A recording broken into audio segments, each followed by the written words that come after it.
perusahaan air minum itu mereka akan mengolah air sungai untuk dijadikan air bersih gitu. Tapi semakin tercemar sungainya tentu semakin berat.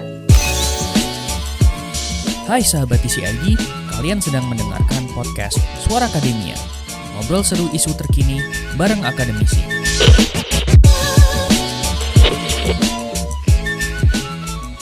Halo Sobat TCID, selamat datang di podcast Suara Akademia. My name is Muammar Syarif, saya adalah podcast produser dari The Conversation Indonesia, dan di episode kali ini kita akan membicarakan sebuah hal yang bisa dibilang sih simple, tapi ternyata punya dampak yang lumayan besar buat kehidupan banyak orang gitu. Kita berbicara soal limbah nih ya Sobat TCID. Mungkin orang itu tuh banyak yang beranggapan bahwa limbah itu hanya sekedar sampah atau mungkin limbah industri or ya hal-hal yang memang identik banget dengan sampah yang memang biasa dibuang gitu. Tapi ternyata dari sebuah artikel yang ada di theconversation.com yang bisa kamu baca di chapter lingkungan, di Indonesia itu tuh ada satu pengelolaan jenis limbah yang sepertinya harus diseriusi lagi gitu.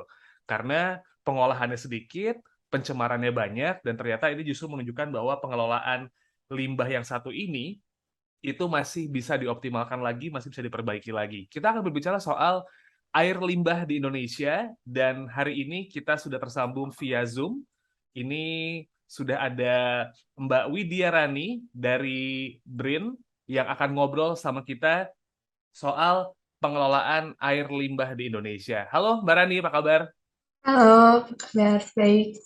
Nah, Mbak Rani, mungkin pertanyaan pertama nih ya, buat orang awam kayak saya gitu, buat orang awam yang mungkin masih berpikir bahwa limbah tuh ya cuma limbah plastik, limbah industri gitu ya, atau em, limbah tekstil. Nah, air limbah ini sebenarnya limbah yang kayak gimana sih, Mbak?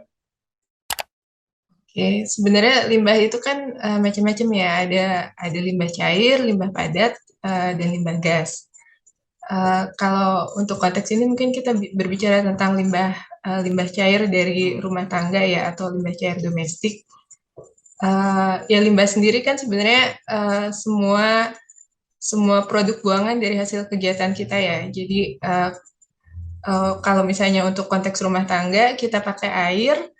Nah, sesudah si air itu misalnya kita pakai mencuci atau kita kita minum lalu kita buang air gitu. Nah, si buangannya itulah yang kita sebut sebagai limbah cair atau air limbah domestik. Oke, jadi memang kayak air bekas cuci piring, atau misalnya kayak air di toilet habis nge-flush gitu-gitu yang masuk ke septic tank, itu termasuk air limbah ya Mbak ya? Limbah cair ya? Iya, betul. Jadi ya macam-macam memang. Pokoknya semua semua hasil kegiatan kita yang tadinya air bersih lalu menjadi air yang sudah mengandung kotoran, yaitu kita kategorikan sebagai limbah. Nah, based on artikel yang Mbak Rani tulis gitu di theconversation.com bahwa sebenarnya pengelolaan air limbah cair ini tuh memang harus diperhatikan. Emang kenapa sih Mbak? Karena kan kayaknya kalau air itu tuh dia akan mengalir gitu aja ya kan Mbak ya, dan nanti bakal kayak udah gitu, pasti bakal bersih dengan sendirinya. Tapi kenapa harus diperhatiin nih pengelolaannya? Ada yang salahkah dari lingkungan sekitar kita saat ini Mbak dengan pengelolaan limbah air ini? Uh, Mungkin kita lihat dulu dari karakteristik limbahnya ya. Uh, Kalau dari limbah domestik itu kita ada dua jenis limbah.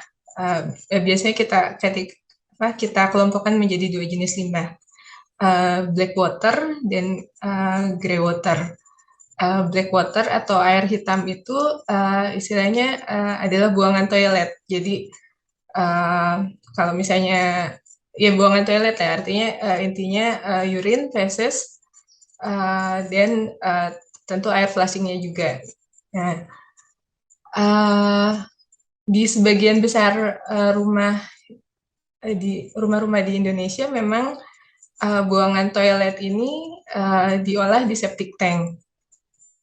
Ada sekitar uh, sangat kecil jumlahnya yang diolah di instalasi pengolahan air limbah yang terpusat, misalnya di skala kota atau di skala komunitas. Tapi jangan salah, ada juga air limbah yang dari toilet ini yang tidak terolah. Jadi kalau misalnya rumahnya nih udah mepet sungai atau udah mepet selokan, ada loh rumah-rumah yang dia tidak punya septic tank langsung aja dibuang ke sungai atau selokan ini gitu. Kalau itu kan sudah jelas ya, maksudnya sudah sangat terlihat bahwa itu udah kebayang lah itu benar-benar limbah gitu. Tapi yang lain juga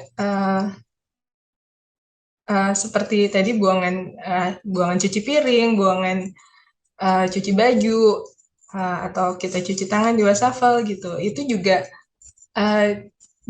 masih dikategorikan sebagai limbah. Kenapa? Karena dia mengandung deterjen, mengandung kotoran dari hasil kita cuci tangan segala macam itu, dan itu kalau misalnya masuk ke sungai atau ke selokan, itu juga bisa mempengaruhi karakteristik air di selokan itu juga kehidupan akuatik di dalamnya gitu sih.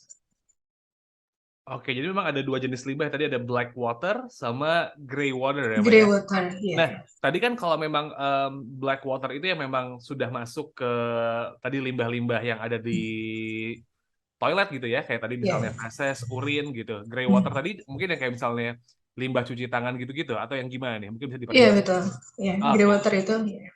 Nah, sedikit apa ya Mbak ya, kalau kita misalnya sedikit flashback ke zaman dulu gitu kan, sepertinya mungkin belum ada teknologi yang secanggih sekarang untuk pengelolaan limbah, dan juga habit manusia pada saat itu pun juga sepertinya buang kotoran di sungai, di selokan, di kali gitu Mbak. Sebenarnya gimana caranya kita buat bisa memastikan ini bisa dikelola Mbak gitu, kalau ngelihat habit yang zaman dulu dan zaman sekarang nih Mbak, karena agak-agak apa ya, menurut saya agak-agak jadi susah nih, karena belajar dari pengalaman orang tua zaman dulu yang ada di pinggir sungai aja melakukan hal itu, melakukan buang air aja kayak udah dikali aja gitu. Artinya harus ada awareness yang ditambahin dong, atau gimana? Oke, kalau kita bicara, jadi sebenarnya sungai itu dia punya kemampuan untuk istilahnya self cleaning ya. Jadi kan di dalamnya ada aktivitas mikroorganisme, terus ada juga kontak dengan oksigen dan lain-lain. Jadi sebenarnya sih kalau misalnya kita masukin polutan di satu titik gitu ya, 100 meter atau 500 meter ke hilir, si polutan itu akan terurai dengan sendirinya gitu. Tapi masalahnya kalau di sungai yang sekarang gitu, polutannya kan nggak di satu titik, dia di tiap 5 meter ada nih yang buang gitu kan, jadinya dia tidak sempat membersihkan dirinya sendiri gitu. Jadi yang dulu misalnya 200 tahun yang lalu buang kotoran di kali itu baik-baik aja, kalau sekarang ya nggak bisa gitu, karena si kotorannya itu tidak sempat untuk terurai gitu. Jadi mungkin ya gimana ya, memang perlu awareness bahwa kita harus menjaga ini gitu. Oke, jadi kalau misalnya kita berbicara zaman dulu, mungkin titik pembuangan kotoran cuma di situ-situ aja. Sekarang kayaknya semua ada 1 senti dimanfaatkan jadi titik, itu yang justru malah bikin bahaya, meskipun sungai secara fungsi alamiahnya bisa buat membersihkan gitu ya Mbak ya? Iya, betul. I see. Jadi emang dasarnya manusianya aja yang makin kebanyakan, sungainya nggak kuat buat nampung load dari manusianya gitu. Iya, betul. I see. Nah, kalau kita berbicara soal situasi di sekitar nih sekarang Mbak Rani, karena kita berbicara soal let's say kali, sungai gitu ya. Ciliwung sudah dianggap sebagai salah satu kali terkotor di dunia gitu, karena memang pengelolaan air limbah pun juga tidak berjalan dengan fungsional. Dampak jangka panjangnya apa sih nih Mbak, kalau misalnya dampak jangka panjang buat kehidupan kita tuh apa aja sih, kalau memang misalnya nanti air limbah ini tuh gagal dikelola dengan baik gitu. Kan banyak yang masih menyepelekan ya soal limbah cair ini, especially yang limbah rumah tangga nih, karena kayak udah pasti ntar bersih sendiri kok gitu. Dampak jangka panjangnya apa Mbak kalau emang nggak bisa di-handle nih? Dampak jangka panjangnya ya paling tidak ya di lokasi sungainya itu, di lokasi badan airnya sendiri ya, sungai sungai atau laut itu kan dia pasti akan terjadi perubahan ya, mungkin ikan-ikannya akan mati gitu atau berubah komposisinya atau bahkan mungkin uh, dia micromutation gitu ya, jadi jadi ikan mutan gitu atau gimana, saya juga Jadi zombie misalnya. jadi zombie ya, jangan, bukannya seperti saya, tapi pasti kan si ikan itu akan beradaptasi juga ya, cuma adaptasinya jadi entah jadi apa gitu. Terus misalnya kalau misalnya di muara gitu, dia si polutan ini terakumulasi, terus si ikannya ditangkap oleh nelayan, dikonsumsi, mungkin juga akan ada dampak untuk manusia gitu. Itu satu dari segi ekosistemnya. Terus kedua juga dari segi ketersediaan air bersih, karena sungai ini kan salah satu sumber air bersih kita ya. Jadi maksudnya perusahaan perusahaan air minum itu mereka akan mengolah air sungai untuk dijadikan air bersih gitu. Tapi semakin tercemar sungainya, tentu semakin berat pengolahannya gitu. Kan nggak mungkin juga si perusahaan air minum itu ngambil dari air tanah terus-menerus, karena kan ketersediaannya juga terbatas gitu. Jadi pasti mereka akan memanfaatkan air sungai untuk diolah gitu. Tapi kalau misalnya si kualitas air sungainya jelek, maka pengolahan menjadi air bersihnya akan lebih sulit. Jadi memang satu dari ekosistem yang justru malah membahayakan makhluk hidup yang lain, kayak tadi ikan gitu ya Mbak ya, yang mungkin nanti bisa malah beradaptasi terus berdampak ke kita kalau kita mengkonsumsi. Terus juga ketersediaan air bersih yang memang darurat ya kita Iya, berbicara soal betul. ketersediaan air bersih gitu ya Mbak ya. Nah, kita berbicara soal partisipasi nih Mbak. Tadi kan Mbak Rani sempat nge-mention bahwa kalau memang untuk black water dan grey water, especially tadi limbah cair yang apa ya muncul akibat aktivitas rumah tangga dan juga tadi di WC gitu tadi kan, kayak misal dari urin, dari feses gitu tuh sebenarnya sudah bisa terjadi bisa diolah menggunakan septic tank gitu supaya akhirnya pengolahannya bisa lebih baik dan juga lebih optimal. Nah, is there any steps Mbak buat kita gitu ya, buat orang-orang umum, buat masyarakat yang kayak pengen memastikan bahwa kehidupan masa depan akan jadi lebih baik lagi, especially soal air, karena dunia ini tuh juga kayaknya nggak ada air, nggak mungkin ngapa-ngapain juga. Buat berpartisipasi dalam pengelolaan air limbah ini, apa aja sih yang bisa dilakuin Mbak sebenarnya? Selain masang septic tank di rumah dan mastiin ya, kayaknya itu jadi hal yang wajib gitu. Oke, ya. Pertama mungkin si septic, ya mungkin salah satu langkah awal yang baik ya menginstall septic tank itu, karena seperti saya bilang tadi kan, bahkan ada rumah-rumah yang septic tank aja nggak ada gitu. Jadi pertama ya usahakan ada septic tank dengan spesifikasi yang benar, karena kadang-kadang kan kalau mungkin ada tukang bangunan yang kayak cuma bikin ruangannya aja gitu, tapi nggak sesuai dengan spesifikasinya. Terus juga septic tank itu harus dikuras secara teratur untuk memastikan bahwa pengolahan di dalamnya berjalan dengan baik. Mungkin kalau dari segi black water seperti itu. Kalau dari grey water memang agak sulit ya, karena kalau misalnya kita mau bikin pengolahan grey water di rumah, itu kan butuh lahan ya, di rumah-rumah tangga. Maksudnya ya untuk bikin septic tank saja sudah butuh lahan gitu kan, apalagi untuk ditambah pengolahan grey water, pasti butuh lahan lagi gitu. Tapi uh, ya mungkin kalau kalau memungkinkan sih mungkin bisa uh, di komunitasnya gitu, atau mendorong pemerintah, agak idealis ya, mendorong pemerintah kota untuk bikin pengolahan komunal atau terpusat gitu.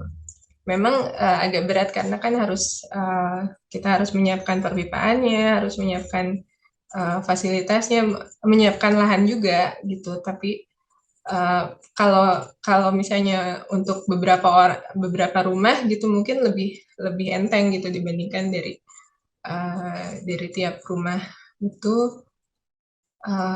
bikin satu pengolahan masing-masing gitu. Terus mungkin juga bisa bisa diusahakan mengurangi jumlah limbahnya ya, karena pengolahan limbah itu kan dipengaruhi oleh volume air limbahnya, karakteristik air limbahnya, dan konsentrasi air limbahnya. Nah, kalau misalnya si volume ini bisa dikurangin gitu ya, uh, misalnya nih, kalau misalnya kita nyuci beras gitu ya, jangan dibuang gitu airnya, tapi dipakai buat nyiram tanaman gitu. Itu kan sudah mengurangi volume air limbah. Atau misalnya sekarang COVID nih, mudah-mudahan sudah agak reda gitu. Mungkin tingkat parlonya agak dikurangin gitu, nggak tiap setengah jam cuci tangan gitu. Tapi saya juga masih agak sulit sih ya ini karena udah kebiasaan. Ya mungkin seperti itu sih yang bisa dilakukan. Oke, jadi sebenarnya secara nggak langsung nih Mbak Rani, penggunaan air dari kitanya sendiri as individu, as a group, atau mungkin as a whole, itu juga ada dampaknya dong dalam apa ya, pengelolaan air limbah ini. Karena tadi Mbak Rani bilang bahwa volume air yang ada itu juga mempengaruhi soal gimana caranya kita mengelola, Iya, gitu ya? iya. Jadi kan kalau dari Dinas PU ya, untuk daerah perkotaan itu konsumsi standar air itu sekitar 120 liter per orang per hari.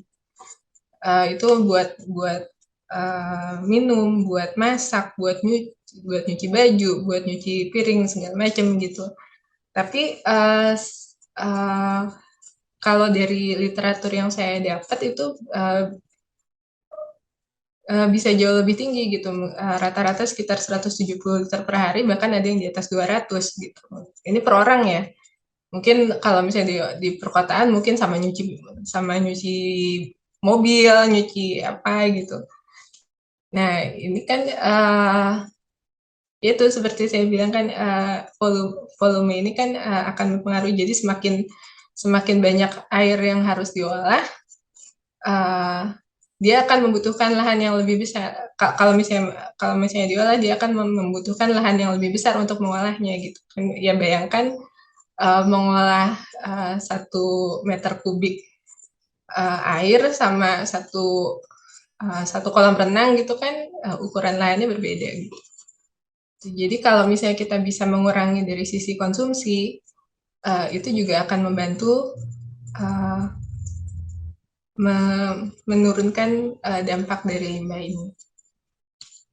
Oke, konsumsi-konsumsi yang mungkin sifatnya akhirnya konsumsi air yang sifatnya tersier gitu ya Mbak ya, bisa dikurangin, kayak nyuci motor, nyuci mobil, habis itu nyiram-nyiram yang nggak penting gitu, itu bisa dikurangi ya kalau buat emang pengelolaan air limbah yang apa namanya, makin gede gitu. Nah, berikutnya nih Mbak Rani, kan kebutuhan orang juga akhirnya makin di sini makin tinggi nih Mbak. Artinya memang kalau kita berbicara soal konsep ideal nih, kita berbicara soal hal-hal yang memang sepatutnya dilakukan gitu.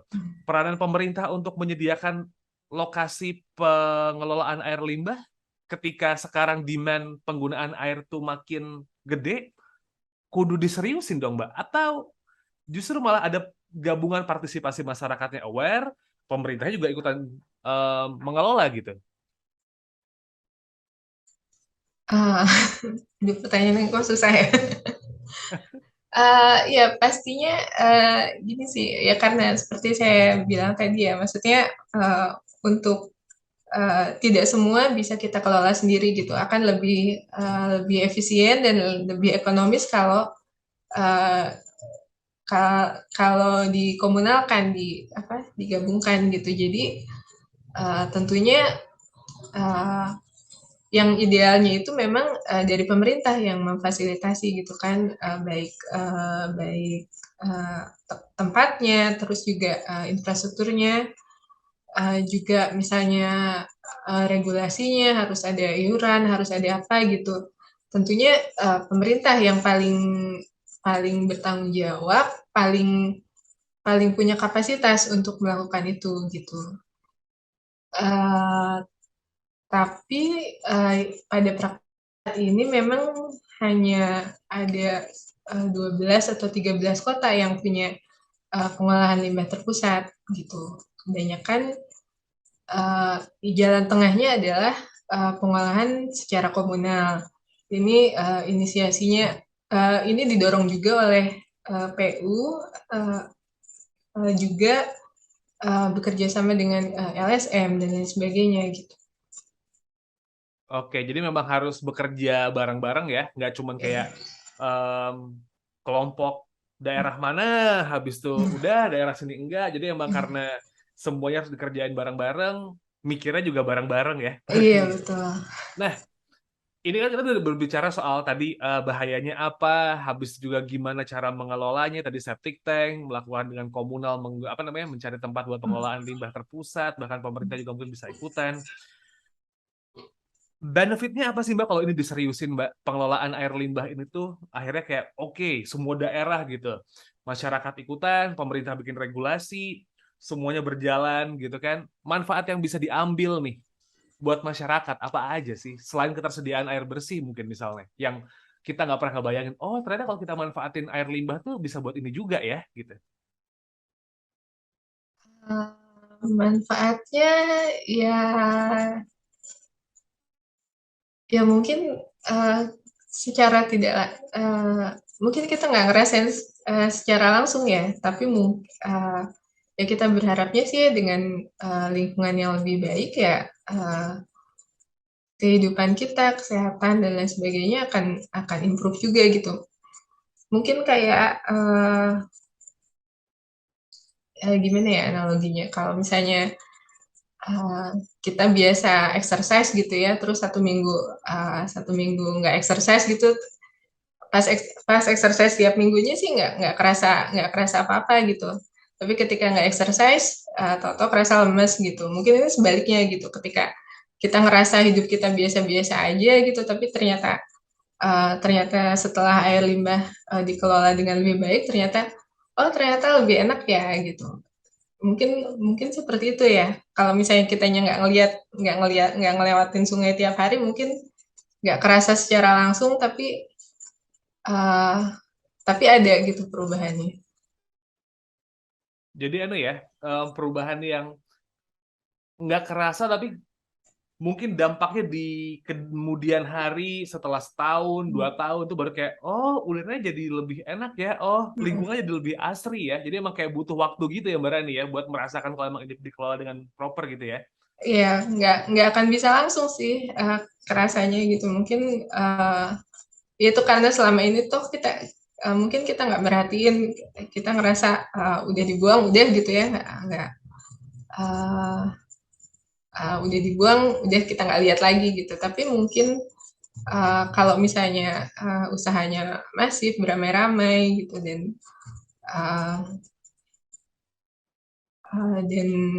dilakukan secara terus-menerus ya mudah-mudahan, akan benar-benar terasa dampaknya gitu. Oke. Nah, Mbak Rani, based on artikel yang udah Mbak Rani tulis di theconversation.com, tadi juga obrolan kita juga, mungkin ada yang ingin disampaikan lagi nih, Mbak Rani, mengenai isu pengelolaan air limbah ini yang diolahnya dikit, pencemarannya makin membludak karena manusianya makin banyak gitu. Ya,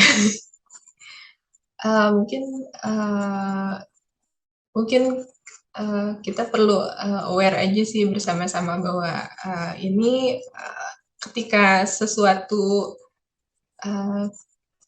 suatu masalah itu tidak kita lihat, tidak berarti masalah itu tidak ada gitu. Jadi limbah itu kan khususnya limbah domestik mungkin sesuatu yang selama ini kita abaikan, kita nggak lihat, sesudah keluar dari wastafel atau dari drain atau dari apapun di rumah kita sudah kita lupakan gitu. Padahal dampaknya mungkin bisa panjang gitu. Jadi ya mungkin kita harus aware aja dan paling nggak berusaha melakukan langkah-langkah kecil untuk bisa mengurangi dampak dari limbah ini. Oke, kalau begitu Mbak Rani terima kasih buat informasinya. Saya jadi mikir sehari misalnya minum air 3 liter ke ke toilet berapa kali. Oh, ternyata partisipasi limbah gede juga ya. Buat limbah cairan gini. Mbak Rani terima kasih untuk waktunya dan juga buat Sobat Isi ID yang pengen tahu artikel-artikel menarik lain dari isu lingkungan, kesehatan, politik, dan masyarakat, anak muda, sains, semuanya itu ada di website kami, theconversation.com, yang bisa kamu baca artikelnya. And also don't forget to follow our social media @conversationidn, itu di Twitter, di Instagram, di TikTok, semuanya bisa di follow. Saya Muammar Syarif as podcast producer dari The Conversation Indonesia mengucapkan terima kasih sudah mendengarkan. Kita ketemu lagi di episode berikutnya. Hai sahabat TCID, kalian sedang mendengarkan podcast Suara Akademia. Ngobrol seru isu terkini bareng akademisi.